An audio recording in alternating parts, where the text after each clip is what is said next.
Yo, yo, yo, what's that word? This is 3012 Inning Podcast, episode 21. 21. So, first thing to address, I was a little bit wrong on my Super Bowl prediction, okay?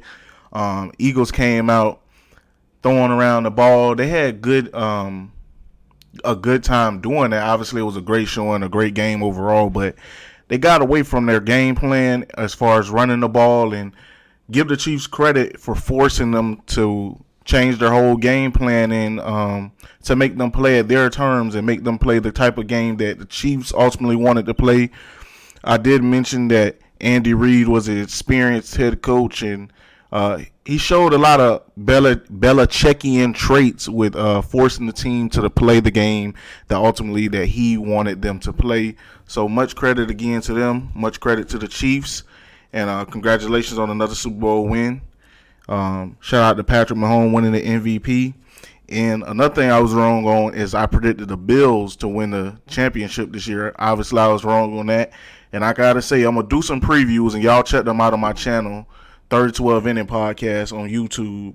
But I'm going to do some season previews and what they should do going forward coming up here soon. Check those out. I'm telling you now, I'm out on the Bills. We're going to see what they do in the offseason. If Stephon Diggs is going to stay around, y'all stay tuned. But without further ado, we're about to knock it out the park. This is episode 21. Now, this is going to be a quick episode. We're going to base this around NBA players that never made the All-Star game and why, in some cases, in my opinion, it was a travesty. I'm going to base that around, in my opinion, their best career. I'm going to bring up their numbers, meaning their minutes per game, points per game, field goal percentage, assists, rebounds, just the basic stats that most fans know, even casual fans. And I'm going to compare them to the guys at their position who ultimately played in the All-Star game and give a little insight on their numbers and a little insight on that particular year for a reason, maybe why they should have made it instead of other guys. Now, the first guy we're going to get into is Mike Bibby. Mike Bibby's best season was 2004-2005. In that season, he played 39 minutes per game, averaged 19.6 points per game. Field goal percentage was 44%. Three-point percentage was 36%. He had 4.2 rebounds, 6.8 assists, and 1.5 steals. He also ended up playing 80 games and started 80 games of that year. The Kings finished sixth in the Western Conference with a 50 and 32 overall record.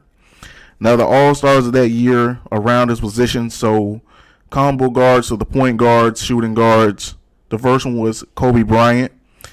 He averaged 41 minutes a game. I believe it was the second year after Shaq, too. But he averaged 41 minutes per game, 27.6 points per game, 6 assists, 6 rebounds, a field goal percentage of 43%, a three-point percentage of 34%, a free throw percentage of 82%. He played 66 games that year. The Lakers finished 34-48 and 11th in the West. The next player I have up is Ray Allen. Now, Ray Allen averaged 39 minutes per game, 24 points per game, 3.7 assists, 4.4 rebounds, with a field goal percentage of 42.8, a three-point percentage of 37.6, a free throw percentage of 88. He ended up playing 78 games that year, and the Supersonics, back when Ray played for Seattle, finished 52-30, and they were third in the West. The next player we got is Manu Ginobili. Manu played 29.6 minutes per game this season, 6-man, but I think he was starting at this point. Anyways, he averaged 16 points per game, 4 assists per game, 4.4 rebounds per game, field goal percentage 47%, three-point percentage 37.6%, free throw percentage of 80.3%. He played in 74 games, and the Spurs finished 59-23 and second in the West. Now, the final player I want to bring up as far as Mike Bibby is Steve Nash. Steve Nash averaged 34.3 minutes per game. He ended up scoring 15.5 points per game, assisted on 11.5 made baskets, rebounded at a 3.3 clip, field goal percentage of 50.2, a three-point percentage of 43.1, and a free throw percentage of 88%. In 75 games played, the Suns end up finishing 62-20 and first in the West. Of course, this was 7 seconds or less. All right. Now, out of those players, those four players besides Mike Bibby, again, I had Kobe Bryant, Ray Allen, Manu Ginobili, and Steve Nash. Obviously, bigger names, Hall of Fame caliber players. Now, important context about this year was, again, the Lakers finished 11th this year. Now, I'm not going to make the argument that Mike should have been over Kobe because obviously Kobe is and forever is going to be the better player out of those two. And I don't think Mike was having a better season, but how much should we weigh team success in these All-Star games? If Mike's team was 6, and again, this is the year that the Kings traded Chris Webber, who was their best player, and Mike still led them to be 6 in the conference. So ultimately, that was impressive. I wouldn't put him in over Kobe. Honestly, over Ray Allen either with Ray having better shooting percentages and leading this team to an overall better record. Now, Steve Nash either, obviously number one team in the West. And I think this was the first or second MVP for Steve Nash. It was one of those MVP years is the important part. Now, Manu, to me, was egregious. Mike Bibby averaged more points. Manu had him by less than a rebound, and Mike Bibby averaged almost 2 more assists than him. Again, I think Manu was coming off the bench this year. Mike Bibby was the leader of the team, unquestioned leader of the team with them trading Chris Webber. Now, I get it if, All-Star voters wanted to get 2 members of the Spurs into the game with them finishing second. But I question, if you want to do that, why not Tony Parker, who was having a great year and putting up better numbers than Manu in this game? I mean, this season as well. So, again, that was egregious. I think a 6th place finish with him being the leader of the team, him commanding all the attention, you got to put him in over the 6th man, and his numbers were better this year. I think Mike should have been in the 2004-2005 season over Manu Ginobili. Moving on to our second player, we got Lamar Odom.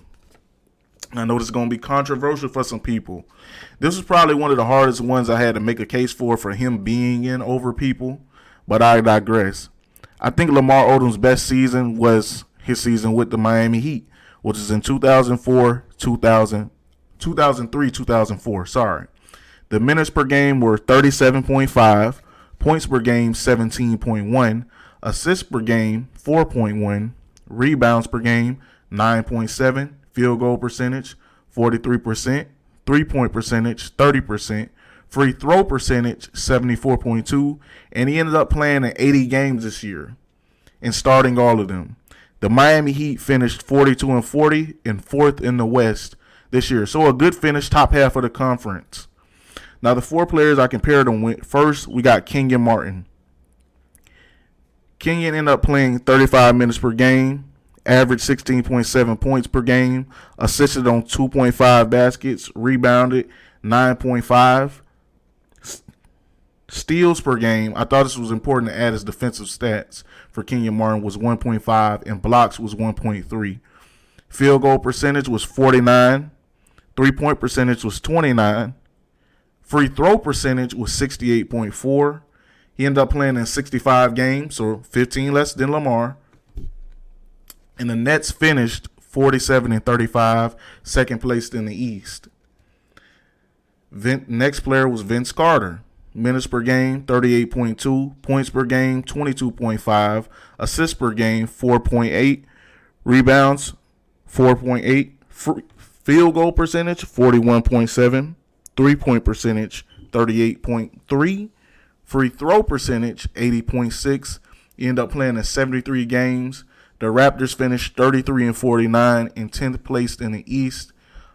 And this was also Vince Carter's last year playing for the Toronto Raptors, where a lot of people say he checked out. If you're watching ball around that time, if you one of the old heads, I was called an old head recently. I just want to put that out there. So I guess I'm an old head. I was watching ball around that time, and Vince was seemingly packing in to get the trade that he wanted out of Toronto, unfortunately. But those are still good numbers. Moving on to the next player, we got Meta World Peace, known at the time as Ron Artest. Ron ended up playing 37 minutes per game, points per game 18.3, assists per game 3.7, rebounds 5.3, field goal percentage 42.1, 3-point percentage 31, free throw percentage 73.3. And it's important to note this was the year Ron won, or Meta won, Defensive Player of the Year. He ended up playing the 73 games. The Pacers finished 61-21 in first place in the East. And again, this was 03-04. Pacers had a really good team. They did a lot of great battles with the Detroit Pistons. One more player, Paul Pierce. Minutes per game was 39. Points per game was 23. Assists were 5.1. Rebounds were 6.5. Field goal percentage 40.2%. 3-point percentage 30. Free throw percentage 82. He ended up playing in 80 games. The Celtics finished 36-46 in 8th place in the East. Now, I might have misspoke in saying it was the hardest to put him over these guys, when in all honesty, I think Ron has a case to be in the All-Star game over all of these guys. I mean, that year was Dwayne Wade's rookie year, so Lamar was still arguably, and to me not arguably, he was the best player on the Miami Heat. It was his team at that point. Obviously, eventually, they ended up being part of the trade for Shaq, but he put up great numbers on great shooting percentages this year, especially for the times. Rebounded at a rate comparable, actually better than Kenyon Martin's, scoring at a higher clip than Kenyon Martin, and assisting at a better clip than Kenyon Martin. That's why I had to add in those defensive stats as far as steals and blocks to make a better case, or to farther clarify the case for Kenyon Martin. But I think he should have been over him. Vince Carter deserved to be in, especially with fan voting still being a thing at this time. Toronto is always going to do right by their players when they have the whole Canadian fan base behind them. And regardless, even if Vince was packing in, this is still Vince Carter in his prime, so he's going to put up great numbers and, do his thing. But his team did end up 10th place in the East. No wonder he wanted to trade at this point, but his team did end up 10th place in the East. Yeah. Now, the thing with Ron, I can't say Lamar deserved to be in over him. He won Defensive Player of the Year, and his team was first in the East this year, so you got to give credence to that. And he did have some good percentages. And regardless, we know that team was stacked, and they were going to get somebody in. Maybe, I think they got 2 people in with Jermaine O'Neal this year, with them being the first place team in the East. Paul Pierce. Paul was doing his thing by himself this year. He put up great numbers. Again, 23 points, 5.1 rebounds, 6.5 assists. He was doing everything for the Celtics this year.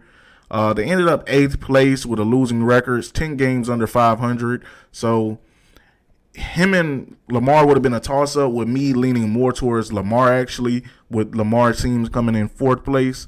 So I'm going to say he should have been in this year over Kenyon and Paul Pierce, in my opinion. Now we moving on to another player. Now we're going to do a throwback player from a throwback time, seemingly. This is before my time, but I'm an old head. Again, if y'all listen to this, I want to thank y'all so much. Please go visit Hattie's Collection. Watch other videos of 32 Inning Podcast. We're growing. You guys are part of that growth, and I appreciate you. But for the next player, we're going to Ron Harper. I believe Ron's best career year was the 1991-1992 season. Now, the thing about doing all this is I was seeing players, and I didn't know they had numbers like this. I know all of us need to get our research up, but you guys should really look into a player named Michael Adams. I'm sure he's not a household name and not many people have heard of him, but he was putting up great numbers this year. Unfortunately, Ron was in the Western Conference. Michael Adams was in the Eastern Conference, but I did a lot of research on him. You guys go look him up, look at his numbers. Great player. Now back to the point. Ron Harper. He ended up playing 38 minutes per game this year. Points per game was 18.2. Assists per game was 5.1. Rebounds was 5.6. Field goal percentage was 44. 3-point percentage was 30.3. Free throw percentage was 73.6. He played in all 82 games and started all 82 games. The Los Angeles Clippers finished 45-37 in 7th place in the West. Now, I think it's important that I mention, in my personal opinion, if a person is a sixth man, you don't deserve to be an all-star. My personal opinion. If you're going to be counted on as one of the best players in the world, you can't be coming off the bench. This is not disrespect players that come off the bench or even the sixth man. I know they're very important, but when you're talking about selecting the best players in the world, I don't think that if you're coming off the bench, you can fit in that criteria. I just want to make that clear. Now, for the 4 players that I compared to Ron were John Stockton, minutes per game, 36.6, points per game, 15.8, assists per game, 13.7, rebounds, 3.3, field goal percentage, 48.2, 3-point percentage, 40.7, free throw percentage, 84.2, 82 games played and 82 games started. Utah Jazz finished 55-27 and second in the West. Those are great numbers.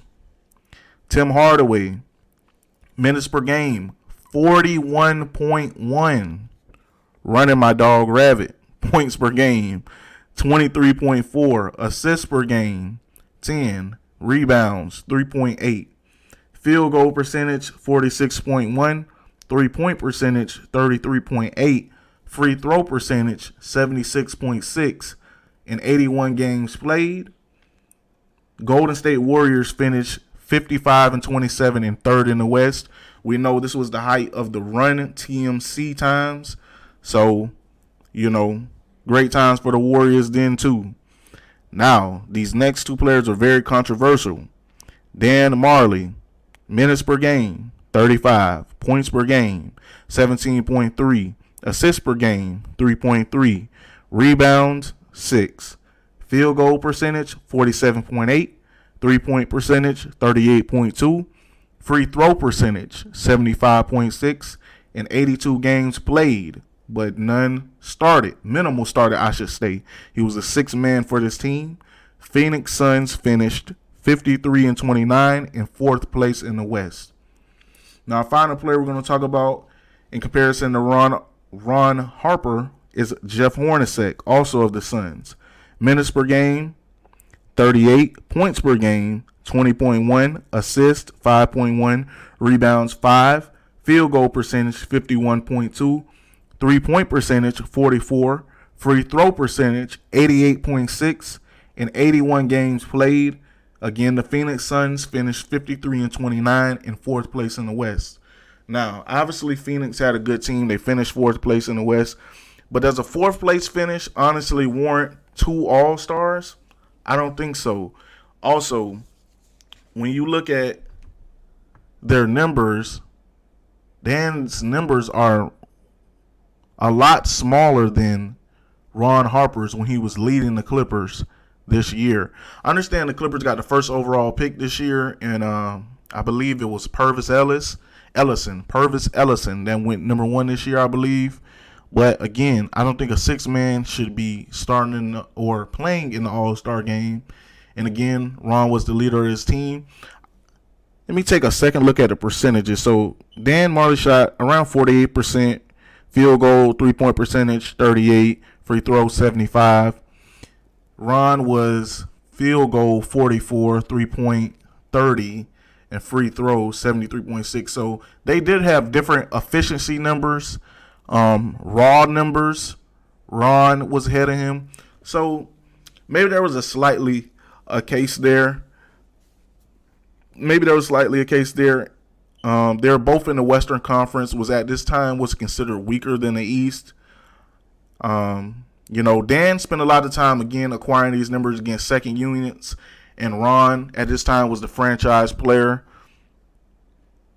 And maybe the Suns didn't care that much because the next year they ended up getting Charles Barkley, who was an MVP. So they weren't really sweating it. They already had two all-stars on the team. So the only case I would make is Dan Marley. I think Jeff had a good enough year and they deserved one all-star. His numbers were objectively better than Ron's as far as just the counting total statistics and the efficiency.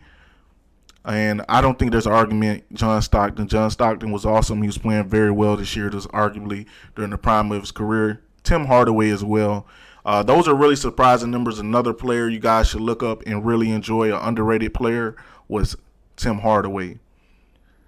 So our final player we're going to talk about that never made the All-Star team. Can you guys guess?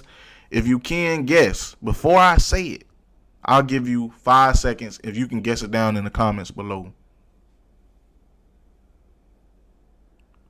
All right, here we go. That player was Jalin Rose in the 2000-2001 season. His minutes per game were 41, points per game 20.5, assists 6, rebounds 5, field goal percentage 45.7, 3-point percentage 34, free throw percentage 83, in 72 games played. The Indiana Pacers finished 41-41 and 8th in the East. Now, the 4 players we're going to compare him to that ultimately made the game. The first one was Glenn Robinson. Minutes per game were 37, points per game 22, assists per game 3.3, rebounding 7, field goal percentage 46.8, 3-point percentage 30, free throw percentage 82, and 76 games played. The Bucks finished 52-30 in second place in the East. So that's understandable. Second player was Latrell Sprewell. Minutes per game, 39.2. Points per game, 17.7. Assists per game, 3.5. Rebounds, 4.5. Field goal percentage, 43%. 3-point percentage, 30%. Free throw percentage, 78%. In 77 games played. The New York Knicks finished 48-34 in fourth place in the East. Jerry Stackhouse. Now this was crazy. I didn't know Jerry Stackhouse was balling like this. Minutes per game, 40.2. Points per game, 29.8. So 30 points per game. Assists, 5.1. Rebounds, 4. Field goal percentage, 40.2. 3-point percentage, 35.1. Free throw percentage, 82.2. In 80 games played. The Detroit Pistons finished 32-50 in 10th place in the Eastern Conference. T-Mac, the Hall of Famer, the legendary Tracy McGrady. His minutes per game, 40.1. Points per game, 26.8. Assists per game, 46. Assists per game, I said 46. Assists per game, 4.6. Rebounds, 7.5. Field goal percentage, 45.7. 3-point percentage, 35.5. Free throw percentage, 73.3. In 77 games played, the Orlando Magic finished 43-39 in 7th place in the Eastern Conference. This was T-Mac's first year in Orlando after coming from playing with his cousin Vince Carter down there in Toronto, or up there in Toronto. They had a better record than Jalen's team. They finished in 7th place, so I understand that. Plus, it's T-Mac. The fan vote was still in effect at this time, and he ultimately had better numbers, and he's a more popular player, so he's going to get into those all-star festivities. Jerry Stackhouse, his team finished 10th. Unfortunately, Jalen's team only finished 8th, but at the same time, Jerry was averaging nearly 30 points a game this year. I understand why you got to get him in there. He's putting up monster numbers on a not-so-good team. Latrell Sprewell. Now, this was the one I could probably make the strongest case about. with him averaging almost 3 points less than Jalin, less assists by almost 2.5 rebounds. Jalin edged him out too by 0.5 rebounds. And this year, field goal percentages. Jalin was better from the field. He was about the same from three. Free throw percentage, 83 to 82. So they're about the same. He played in 8 more games than Jalin, but the biggest caveat is, again, the Knicks finished 4th in the East this year, while Jalin and the Indiana Pacers finished 8th. And, I understand. The only thing is they finished 4th, but they had multiple All-Stars. Another one was Allen Houston this year. So there's that. I can't really say Jalin should have got in over any of these guys. Maybe Latrell at this point, with Jalin playing so many minutes and him, really becoming the best player on the team with Reggie Miller, obviously older at this point, and a young Jermaine O'Neal, and a couple other players on this team that were impressive. And so we know what they would grow to in a couple years, challenging Kobe Bryant, Shaquille O'Neal, and the Los Angeles Lakers. But, at this time, Jalin should have probably been in over Latrell, just with the sorry, I hate to say it like this, but the sorriness of the East and the weak records. 41-41 still making the playoffs. That just shows the dearth of things. 48-34 being first place is a crazy record to have, but to have home court in the playoffs. But I hope you guys enjoyed this episode. I want to do a few more episodes like this. Number 22, I'm going to be talking a little bit about the NFL draft. Again, y'all visit Hattie's Collection and check out my channel, 3212 Inning Podcast. Follow us on TikTok at Hattie's Collection and on Instagram at Hattie's Collection LLC. This was fun. I had a lot of fun. I appreciate y'all. Y'all have a good one.